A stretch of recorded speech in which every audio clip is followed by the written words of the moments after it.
Meus caros, bom dia aos telespectadores. Vejam só, pessoal, hoje, primeiro dia de formação do curso de Acordes e Auxílios da Paróquia Nacional da Mística. Se fosse na São Pedro, a gente batia a palma, mas vamos deixar isso para o final, tá aqui? Vejam só. Para começar a formação, a gente vai explicar para vocês o básico do básico. O que é o básico do básico? O que é o seu acólito, a origem do acolitado, como também a distribuição do tempo, tá certo? A meta de hoje é essa. Se tiver mais coisas, é sensacional. Mas antes de começar a falar essencialmente de conteúdo, apresentar logo para vocês a equipe de coordenação, tá certo? Atualmente nos acólitos, nós temos 3 pessoas que estão à frente da equipe, que sou eu, coordenador, a Paulinha, que é a vice-coordenadora, tá certo? E o Danilo, que é o secretário. Sobre as funções, sobre autoridade e maneiras mais específicas que cada um faz, a gente vai falar É a última formação? Eu acho que é na última. A última prática, a gente fala sobre isso. A gente vai ter aqui 8 encontros. Não sei se os pais vocês mostraram para vocês por mensagem, mas são 8 encontros, sendo 4 práticos, 4 teóricos. Quais são esses práticos? Tempo litúrgico. Quais são os teóricos? Liturgia por si só. A gente vai abordar aí liturgia conceitual, introdução à liturgia, liturgia conceitual, liturgia das horas e liturgia sacramental. Tá certo? Então, assim, uma formação bem complexa, bem densa, e por isso a gente precisa que vocês se mostrem, se disponibilizem quando tiverem dúvida. Então se manifestem, tranquilo? É isso. Só para apresentar a vocês a gente, vamos começar agora com relação ao conteúdo. No mais, o que é que vocês têm em mente sobre o nome acólito, sobre o nome coroinha, sobre o nome ancila? Quero que vocês me digam. Antes de eu sortear, para que alguém se pronuncie, por favor. Então tá, sorteio. Turma. Vamos lá, o que você acha? Assim de modo geral. Termo acólito, ancila, coroinha.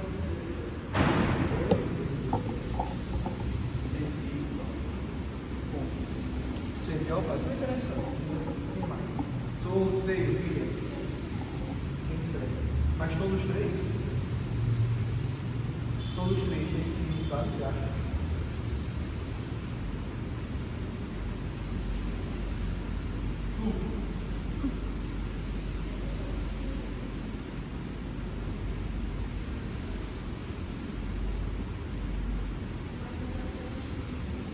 Guardar a Eucaristia. Proteger a Eucaristia. É uma boa resposta, eu gostei. Vamos fazendo 3 boas respostas, já certo? Mas falando sobre a origem do acolitado. Preste bastante atenção, que é o seguinte. A liturgia por si só, a celebração litúrgica, ela tem uma diferença muito aqui eles falam missa nova e missa tridentina. É isso que eu vou falar, missa tridentina e missa nova. A missa tridentina é a missa antes daquele que tem hoje no costume, que é do padre que foi para cá, entendeu? Que era a liturgia do latim. Essa é a liturgia do tridentina. Bom dia, meu caro. Então, quais são as diferenças? Assim? A gente vai falar depois. Só que tem uma diferença básica com relação à liturgia. Que antes de chegar na missa que a gente vai fazer, antes do tridentina. E antes do tridentina, a gente tinha o chamado de devócio antiga. A devócio antiga era a celebração litúrgica, a missa, vamos dizer assim. A missa que não tinha um rito fixo. Tinha coisas fixas na missa, nessa celebração. Só que não tinha uma religião. O que é rito? O rito é uma repetição. É uma sequência de repetições. Na devócio antiga, porque antes da missa tridentina, não se tinha um ritual específico, uma sequência específica. Só que aí tem a diferença. Ainda que não tivesse um rito específico feito, uma coisa fixa, já era concreta, porque Nosso Senhor estava ali. Mas uma coisa fixa e repetitiva, a igreja continuava perseguindo crescer substancialmente. A música sempre foi algo muito implícito, muito junto com a celebração. O cristianismo, o judaísmo sempre teve muita relação com a música. Então, em todas as celebrações já haviam os corais. E as crianças, essencialmente, que participavam dos corais, como a gente tem aqui no AGMG, não, é AGMG, não. Pronto, no AGMG, era muito comum que as crianças cantassem nas celebrações, na devoção antiga. E essas crianças, com um aumento substancial de gente na missa, e fiéis mesmo, acontecia que as pessoas, o padre precisava de ajuda, porque eram muitas ângulas, era muita coisa para consagrar, era muita coisa para resolver, o padre ficava muito sobrecarregado. Claro que a celebração que ele vai fazer é o padre, mas precisava de pessoas que ajudassem. Como os corais eram muito próximos ao padre, esses corais foram ajudar o padre da celebração. E aí surge esse apelido que não é um nome, não é um nome muito conhecido, não é um nome formal, que é os coroinhas. Os coroinhas eram as pessoas que passavam nos coros e ajudavam o padre na celebração. Por isso esse apelido. Hoje em dia o nome coroinha é tanto quanto nada adequado. Porque nenhum daqui, não, a gente brinca, né, às vezes quando não está na missa. Mas o ponto é que ele não participa essencialmente do coral. Aí está meio cheio de música e tal. Mas tu pode perder o coral? Tu é acólito? Então você é coroinha. Você canta na missa? Por isso que o tanto não é adequado. Porque o nome coroinha perdeu a sua função de quem participa do coral. E depois você aprendeu um tanto pejorativo. Hoje que você chega num local e fala que você é coroinha, muita gente que vai saber realmente o sentido do que é o sentido do grupo, mas gente que não vai saber. Ah, a coroinha é bagunça. Ah, quando ele chega lá, você bota a roupa, começa a servir. É como se fosse uma fantasia. Botou a capa do barco, não vai lá e bota um cinto. Não é bem assim. Então a gente tem muito essa compreensão pejorativa do que é o coroinha por conta dessa forma que se é tratado. Mas a origem em si é essa, dos coroinhas. Com o passar do tempo, surgiu o Circuito Tridentino no Concílio de Trento, no século XIV, no século XVI. Século XVI, né? O quê? O Concílio de Trento. O século não sei, eu sei que o rito surgiu no século V. Hã? O rito tridentino é desde o século V. Pronto. Não estava pensando no Trento 2. Bom, no século V, quando surge a missa tridentina, acontece que muitas coisas formalizam. E dentre as coisas que formalizam, os ministros do serviço litúrgico também são formalizados. O que são esses ministros? São nós. Muitas vezes o missal ele vai falar diferente. Tem vezes que ele fala o ministro da Eucaristia, e tem nomes específicos que ele chama, e tem vezes que ele chama os ministros do serviço litúrgico. E aí a gente distinguir quais somos nós e quais são os ministros da Eucaristia. Porque se a gente confunde, a gente pega a função de muita gente. Se eu for me confundir com a tia Rita, que é uma ministra, eu vou chegar a querer abrir o Santíssimo e pegar Nosso Senhor no meio da comunhão. Eu posso fazer isso? Não. Se é a função do sacerdote ou do ministro. Por isso que é importante distinguir. Lembrando também que nós, em nenhum momento, quando nós estamos a pública, continuamos sendo desenvolvidos aqui, em nenhum momento nós vamos ser padres. Em nenhum momento. Nós ajudamos o padre. As nossas vestes públicas não são sacerdotais. Não são. Tanto que a gente não é instituído, a gente não é admitido, a gente recebe a bênção na túnica, né? Em outra formação, a gente vai ver as partes da veste do padre, de tudo que ele coloca tem um significado. Por isso que é tão importante a gente conseguir distinguir isso. Não se sabe. Porque tem a coisa por aí que acha que é padre, e tem padre por aí que acha que é acólito. Você pode fazer, como se não soubesse nada. Aqui a gente tem 8 encontros, né, para fazer formação. Os padres têm mais de 6 anos de formação. Tem padre que se importa como se não tivesse tido nenhuma. E tem acólito que se importa como se mais do que padre. Então vamos manter os nossos lugares, porque a primeira pessoa, as pessoas que quiseram trocar de lugar foram Adão e Eva. Então não vamos querer trocar em nenhum momento, muito menos na celebração de Cristo.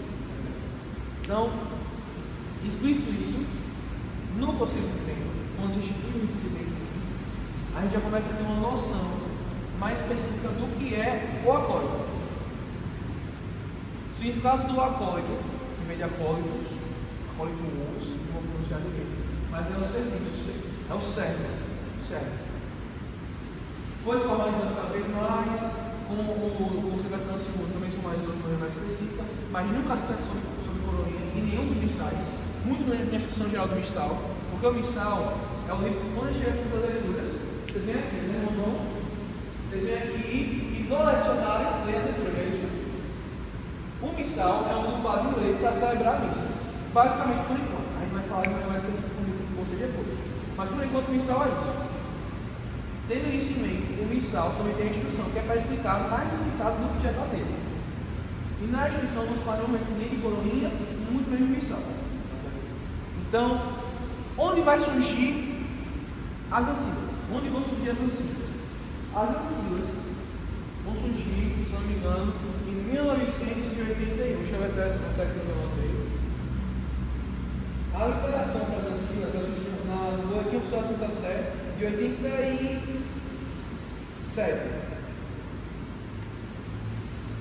Vale correção, viu? Vale correção porque essa anotação foi no ano passado. Mas você vai chegar de 87 qual o sentido?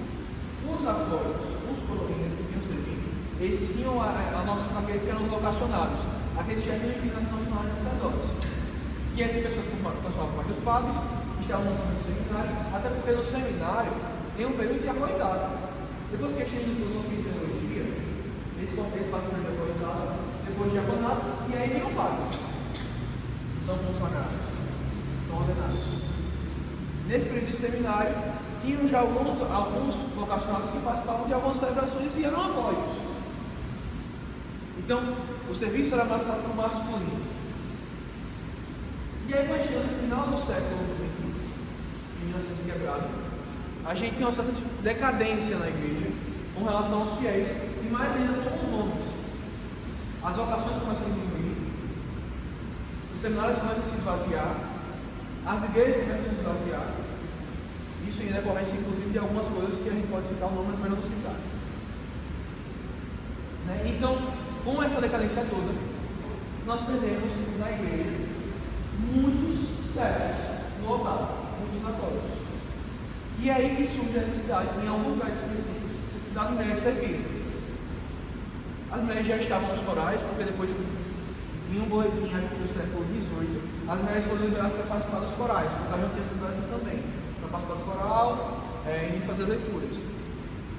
Já tinha as permissões de participar da musicalidade da igreja. E aí surge a permissão para que elas ajudem em extrema necessidade nos lugares onde não tem, essencialmente no Brasil, tá certo? Esse boletim que a gente fala na Santa Sé, ele é voltado essencialmente no Brasil, ele não é mundial, ele não é geral, tá certo? Então tenham isso em mente nesse sentido.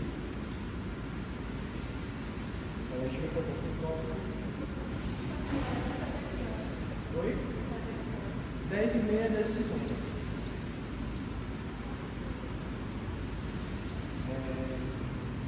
Nós falamos sobre o sentido do coroinha, sobre o sentido do acorde.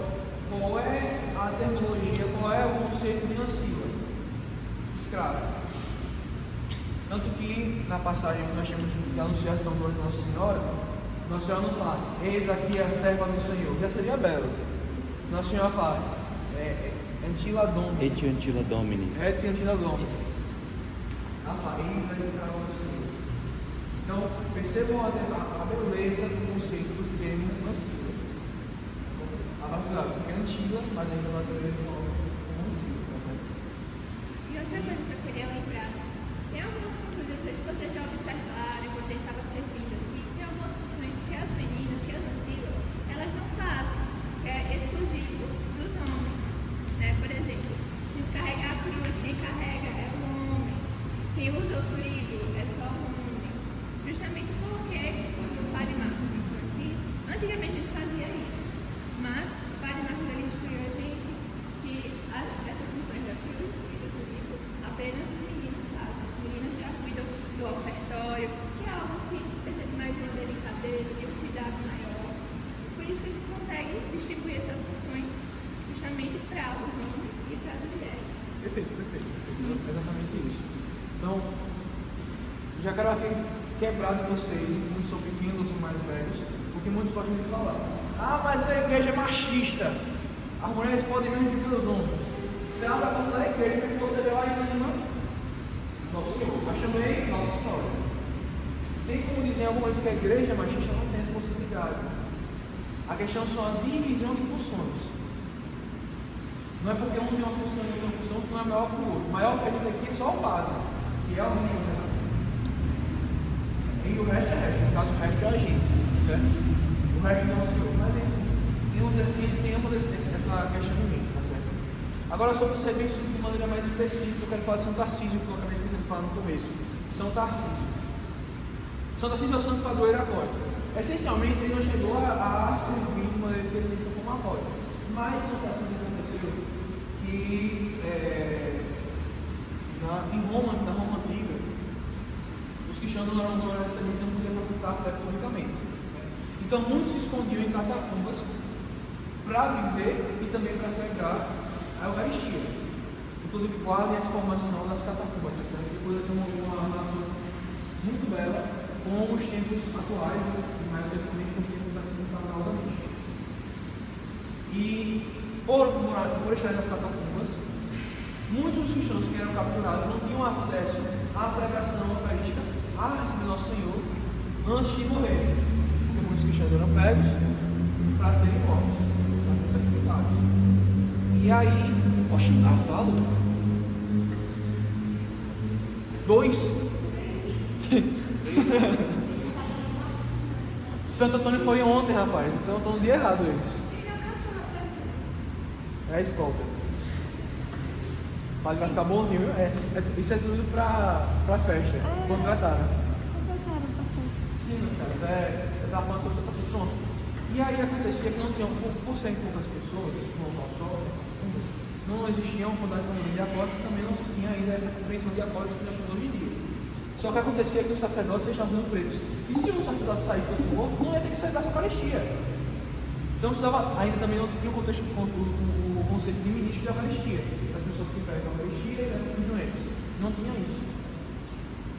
E aí acontece que São Tarcísio, ele recebe a permissão do sacerdote de levar a Nosso Senhor para os cristãos que estão presos. E aí ele vai pelos túneis. E acontece que no momento ele precisa sair desses túneis, das catacumbas, e encontra com soldados romanos. E esses soldados interrogam: o que é isso que você tem na sua mão? E São Tarcísio vinha com o Nosso Senhor guardado, resguardado, não era uma lâmpada que ele estava dando. Eu estava na formação do Padre Cícero, ele falou que ele levou assim mesmo. Não sei se estava. Mas era uma. Como é o nome daquele? É o que eu estou tentando lembrar. Esqueci. Não é pala, não. Não lembrar não. Também é simbólica, é âmbula, Não vou lembrar. fugiu o nome. O réu recipiente. É uma âmbula compacta. É onde Nosso Senhor fica resguardado para ele transportar Nosso Senhor. Então, essencialmente, nesse momento que o Santo Tarcísio estava levando Nosso Senhor, aconteceu que interrogaram para pegar a mão. E aí, ele deveria abrir. Só que ele sabia que se ele abrisse, iam profanar Nosso Senhor, iam pisar, iam cuspir, iam jogar no lixo, fazer mil e uma situações com o Nosso Senhor Eucarístico.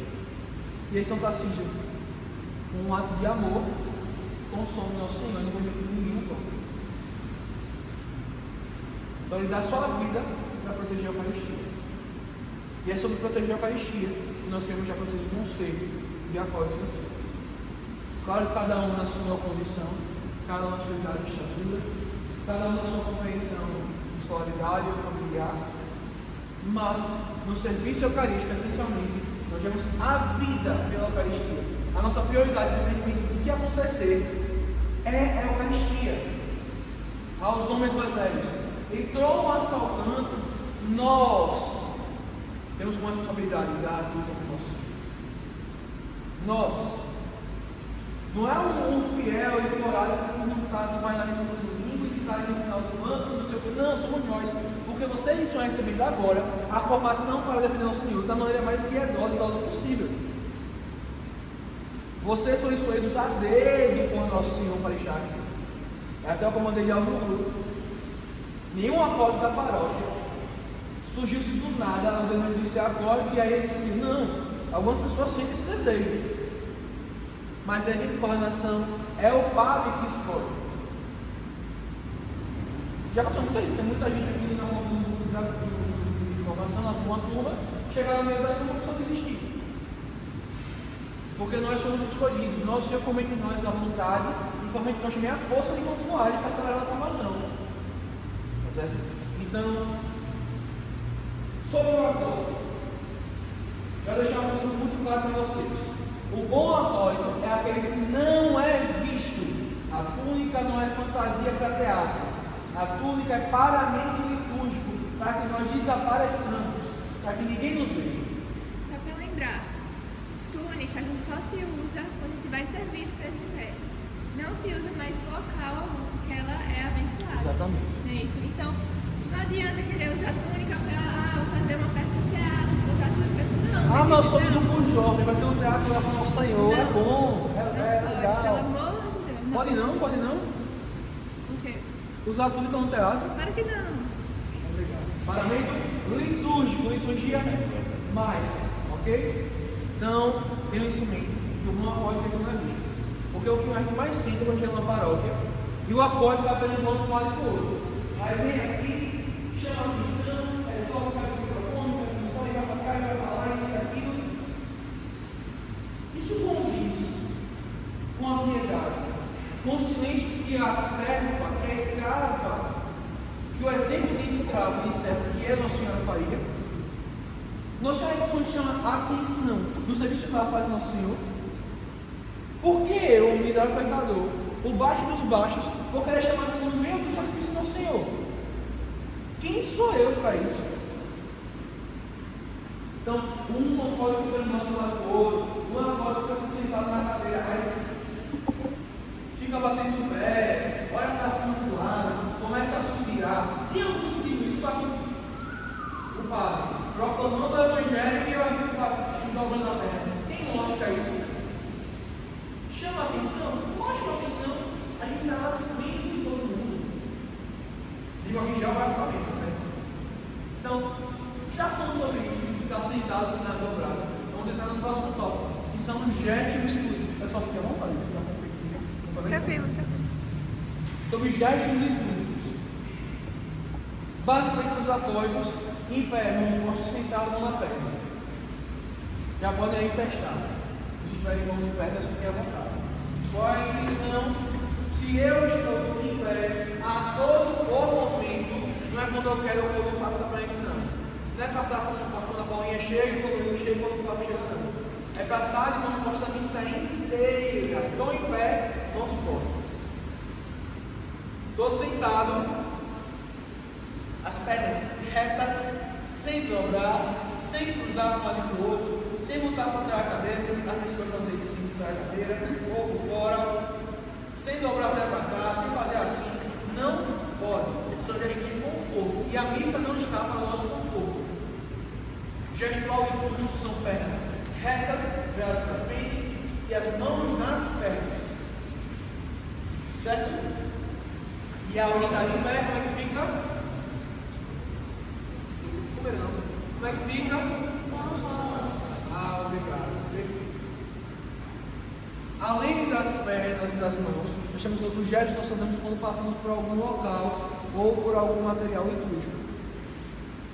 Quando nós estamos no altar, nós temos algumas restrições. Quais são as restrições? As vênias. Nós temos aqui a vênia simples, que é a vênia que só baixa a cabeça. Temos a vênia profunda, que você faz com que o seu tronco se incline. Lembrando outra coisa, quando faz a vênia profunda, não é para estar se empinando, não. Tem gente por aí que faz como você quer segurar, não? Tem gente que faz assim, Não é bem assim que se faz. A vênia profunda é você inclinar o seu tronco, não é ficar se empinando, não. Então, desce o seu tronco, é basicamente isso. Não tem que chamar atenção. É um gesto seu para o nosso Senhor. Mas por que esse negócio de gesto? Para que essa situação? O nosso corpo traduz o que a nossa alma quer dizer. Quando você não comeu em casa, você passa muito tempo fora, o que é que você começa a sentir na sua barriga? Isso é o seu corpo lhe avisando que você precisa comer. E os nossos gestos são formas com que o nosso corpo age de traduzir a nossa oração. Por isso que nós nos ajoelhamos, por isso que fazemos a vênia, porque são orações constantes para com o nosso Senhor. Mas como a gente faz nada com isso? É um gestual. E são esses gestos que nos recordam da simbologia, da beleza. Eu me inclino, eu me rebaixo para mostrar que tu és o grande, tu és o alto. Então essa é a intenção da vênia. Então vênia simples, vênia profunda. E temos alguns adendos sobre o que ajoelhar. A genuflexão é você abaixar apenas um joelho no chão. Genuflexão é isso aqui. Um joelho no chão. Joelho direito. Joelho direito, socialmente. Ah, pastor Bento, problema seu. Aqui atrás, ó. Aqui atrás. Joelho direito no chão, tá certo? Ó. aqui, ok? Essa perna continua no chão, mas essa, o joelho também desce. E ele precisa tocar no chão. Exatamente. O joelho tem que tocar Não no é pra chão. fingir não, não, isso não é genuflexão. Tá no máximo fazendo agachamento, não é agachamento que ele está fazendo aqui. Na academia, diferentemente da genuflexão, nós temos aqui o ficar de joelhos. Pessoal, se eu disser para vocês assim, pessoal, é para descer em frente do altar e fazer uma genuflexão. É para fazer só isso aqui. Agora, se eu mandar descer para o frente do altar e mandar ficar de joelhos, aí é para o joelho machucado. Mas enfim, né? Aí são os dois. Estão entendendo? Essa é a diferença. Então, genuflexão, uma perna com o joelho no chão e joelho com o joelho no chão. Ok? E como o Fábio disse, tem momentos que vai precisar fazer a vênia e momentos que vai precisar fazer a genuflexão. Vocês lembram que sempre que a gente está diante do corpo de Cristo, né, diante da hóstia sagrada, a gente tem que fazer a genuflexão. Vocês veem quando a gente vai lá no sacrário, a gente faz a genuflexão. E sempre quando é consagrado o nosso Senhor ali no altar, a gente faz a genuflexão, que toca a cama, o sininho, né?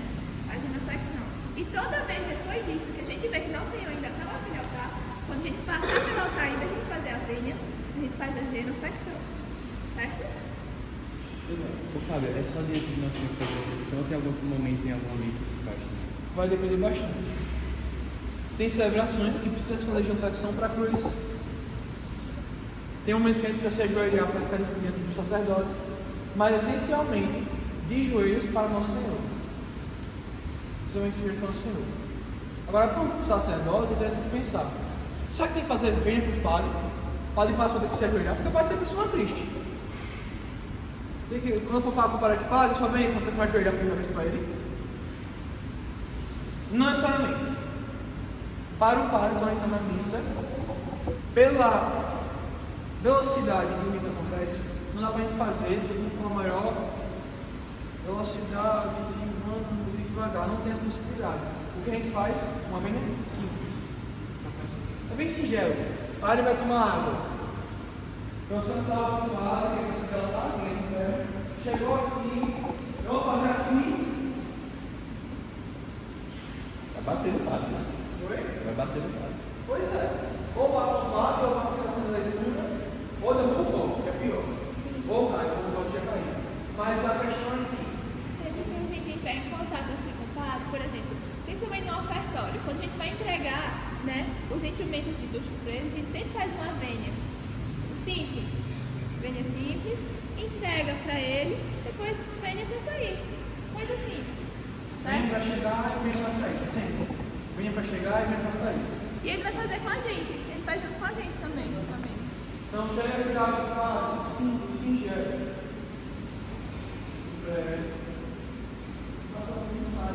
Sem chamar atenção.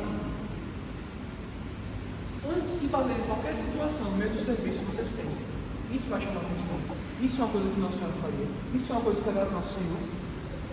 Ponderando assim, não tem forma de a gente cometer um abuso litúrgico.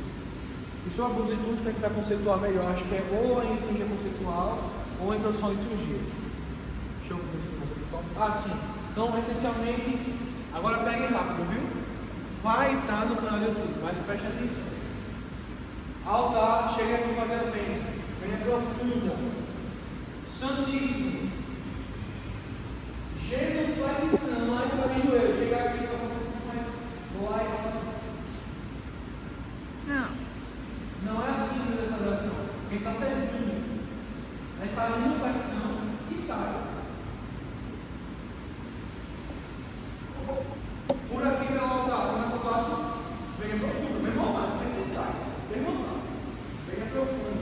Agora atenção. Você não vai passar por aqui pelo altar, aí vai tocar daqui, fazendo para cá e venha para cá. Como é que vai ser a situação? Eu venho por trás. E faço uma vez simples. Então pode estar aqui, eu estou passando o lado todo, nunca passe pela frente do padre, passe por trás. E é aqui que a gente faz a vênia simples. Ou profundo, depende, aqui fica mais à vontade mesmo, porque não é uma missão. Então faço para frente e passo. Tranquilo, pessoal?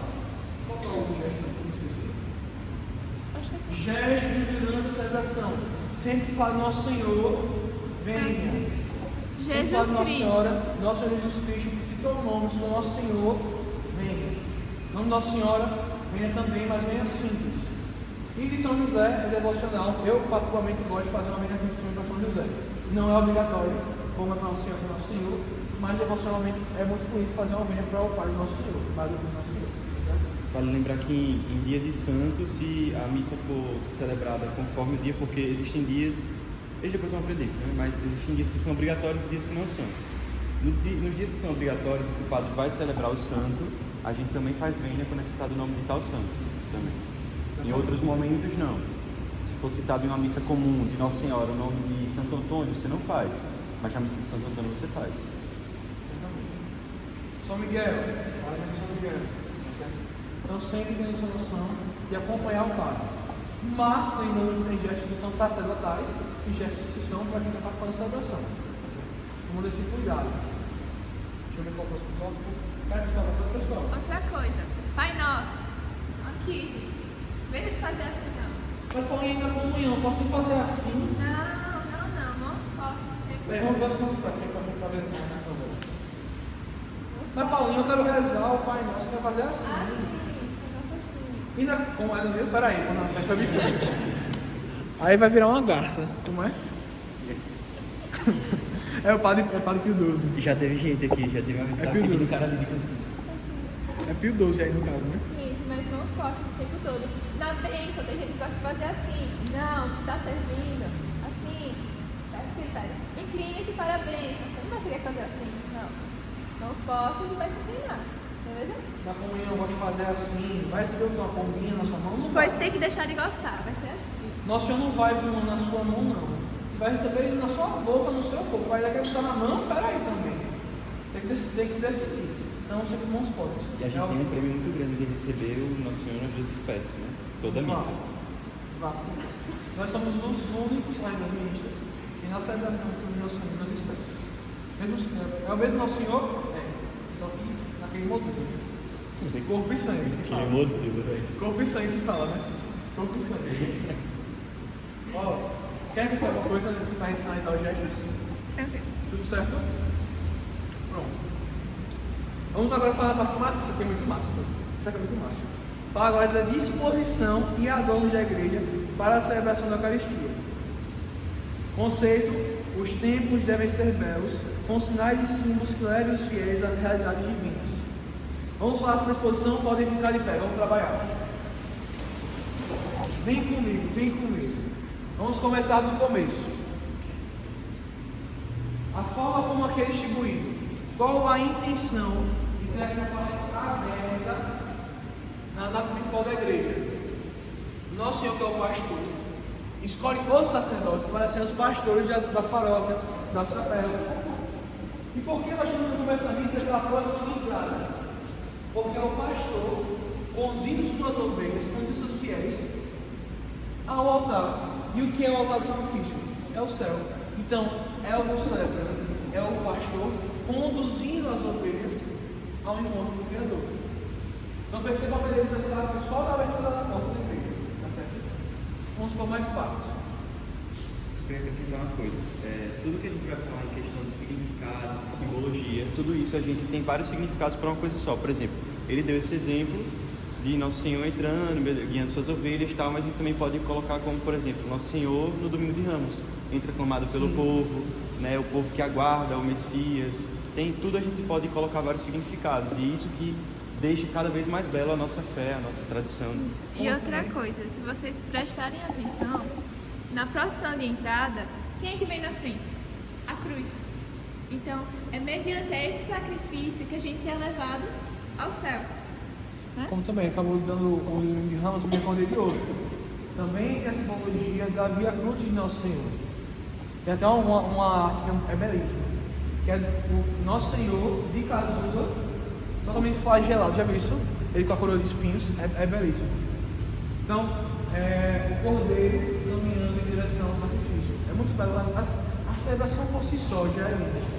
Mas quando você entra para refletir, de maneira mais específica, e meditar, o sacrifício é melhor, é absurdo, é sem condição. Então, falando sobre Via Crucis, vamos passar para essas as via crucis de aparelho da igreja, tá certo? Lembram que eu falei das catacumbas? A via crucis ela já é um costume muito antigo na igreja. Só que acontece, são essas colunas aqui, não são só por sentido de arquitetura, de estrutura da igreja, não. Elas também têm um sentido de... As igrejas antigamente tinham essas colunas, porque como os fiéis não podiam professar a fé publicamente, quando eles queriam rezar a via crucis, quando eles queriam fazer procissões, que já é um costume muito antigo da igreja, é uma tradição seculorum, há muito tempo, digamos assim. Quando tinham saído da via crucis, os fiéis passavam pelos arredores da igreja, pelas colunas. E é por isso que na própria paróquia, quando a gente está em período de quaresma, nós temos a via crucis fora da igreja, mas também temos a via crucis dentro da igreja, só para os idosos ou para aquelas pessoas que compõem na sexta-feira. E se faz pela igreja mesmo. Vai caminhando estação por estação pelas chácaras da igreja. Tranquilo? Você já pararam para perceber que em toda igreja tem, toda igreja que você vai, tem essas estações. Então, é muito interessante a gente ver, porque tudo que a gente vê aqui dentro da celebração, a gente vê em qualquer igreja católica apostólica romana. Né? Então, é uma unidade, né? Que a gente tem. A igreja é uma unidade, que a gente pode se sentir em casa, digamos assim, em qualquer lugar do mundo que a gente for. Qualquer lugar do mundo, se a gente for para a missa, vai ser o mesmo rito, a mesma coisa. Porque tem que ser uma unidade. Católico significa essa unidade mesmo. Enfim, é isso. Só isso. Uma coisa que é interessante perceber também, a gente está falando dessa parte mais lateralizada, são as 12 pilares, né? Cada uma, seja de um lado, seja do outro, que são os 12 apóstolos. Também foram os pilares da igreja, os pilares que os primeiros bispos, né, espalharam toda a nossa fé católica pelo mundo. Esse que é o grande significado dessas pilastras todas. Porque na teoria não precisava ter, mas tem por conta do significado, por conta do que ela carrega. Isso se relaciona com muitas coisas, com a teoria de Nossa Senhora, com a tribo de Israel, né? 12 tribos de Israel. Perfeito. Então, de maneira mais lateralizada, a gente já pode fechar, né? Agora, perceba uma coisa. Na instrução missal, lembra a instrução que eu falei da instrução missal? Ela fala que o tempo deve ser distribuído de modo que as pessoas não precisem se inclinar. Aqui fala de outro termo, mas fala como se não precisa se mexer, se envergar para conseguir ver o altar. Justamente por isso nós temos a nave principal e as naves naturais. Não dá para te colocar uma nave da igreja aqui. Então você tem que fazer assim, velho. Para ver. Então a distribuição tem que ser justamente para que as pessoas consigam ver naturalmente e tenham essa tendência a olhar para o altar. Quando eu me sento nessa cadeira, eu fico virado para cá. Quando eu me sento aqui, eu fico virado para cá. Ali é a mesma coisa, ali é a mesma coisa. Então, o templo é distribuído de forma que todos fiquem voltados para o nosso Senhor. Tem algumas igrejas que não são assim voltadas para o nosso Senhor de maneira geral. Algumas paróquias, algumas catedrais, algumas basílicas. Eles são feitas em círculo. É o altar, até esqueci como é que chama, presbitério. Eu sei, Aparecida é assim. Justamente, isso não é bem parecido. Na presbitério é como se fosse solto na Que é no centro, São Pedro né? também é assim, a Basílica de São Pedro, né? Não é? Ela A não é principal, ela não é principal. necessariamente assim, mas a principal ela é dianteira, mas a também nave tem principal. disposições de É porque a pessoas Aparecida ao redor. essencialmente É no tem só centro, essa, né? É no centro, né? De Aparecida e as cadeiras são todas circulares, digamos assim. Tem a simbologia do nosso Senhor no centro? Tem. Mas nenhuma simbologia que eu invente vai sobressair, vai submeter o que o visual instrui. Então, só deixando claro isso para vocês com relação a essa distribuição. Todos vamos para o altar. E é aqui que a gente entra na parte legal. Chegamos agora na veste, o altar. Percebam que nós temos aqui na igreja algumas coisas que nos recordam o altar, como estantes, como isso aqui, como mesas, como altar de trás. Só que aí a gente entra na questão das diferenças do Concílio Vaticano II. Antes do Concílio Vaticano II, quando o Concílio de Trento regia a celebração da missa de Dentírio, os sacerdotes celebravam voltados para Nosso Senhor no altar, no canto da igreja. Então o sacerdote celebrava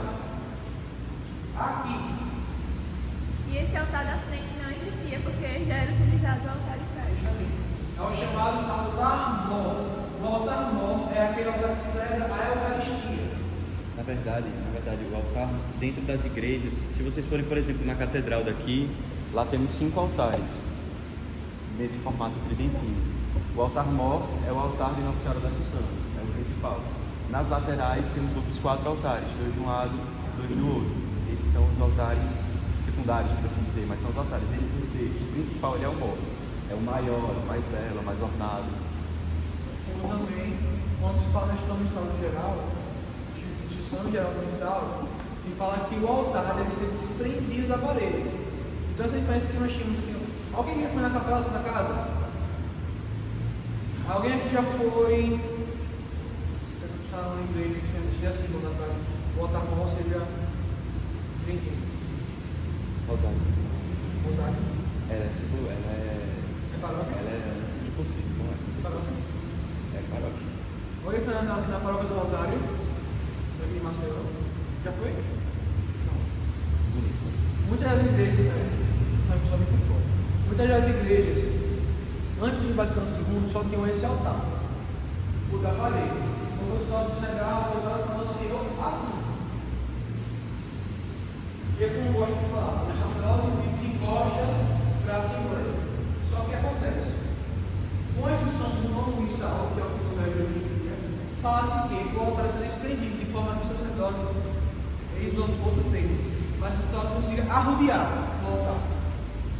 Principalmente para que o sacerdote possa incensar, vai conseguir ter uma mobilidade diferente. Então, o missal, a instrução pede que o altar seja desprendido da parede e que tenha um espaço para o sacerdote conseguir se mobilizar. Tá certo? Isso fala da instrução geral do missal, número 275. Não, 262. O número 262 fala sobre o altar desprendido da parede. Aproveitando falar sobre o altar, antes do Concílio Vaticano II, nós também tínhamos uma diferença. Na Santa Casa, onde é que fica o sacrário? Mas qual altar? Isso aqui fica com o sacrário? Pá. Aqui? Lá atrás. Onde está nosso crucificado é onde seria o sacrário, normalmente. Exatamente. No Concílio Vaticano II também, Nosso Senhor era colocado numa porta diferente do sacerdote. O sacerdote ele sentava aqui, né? E aí o sacrário estava justamente na frente dele. Como o Concílio Vaticano II se vai dificultar que se haja uma reserva eucarística fora do presbitério. Pode até ler aqui como é que eu o termo, que é a reserva do Santíssimo Sacramento.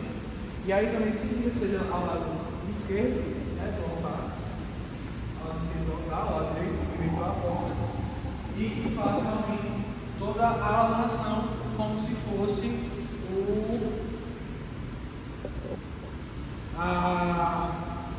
esqueci agora o termo. Onde ficava a Arca da Aliança? Onde ficava a Arca da Aliança? Os judeus tinham um dia chamado Yom Kippur. E nesse dia de Yom Kippur era sacrificado por Deus. E esse sangue era depositado no local específico onde eles achavam que era a presença de Deus. E aí esse altar tinha a Arca da Aliança, tinham 2 anjos querubins, tinha o adorno, que eu esqueci agora o nome, mas ali era considerado a presença de Deus. Essa mesma adornação que ele tinha para a presença de Deus para os judeus, a gente simboliza no adorno do sacrário, da capela do Santíssimo Sacramento.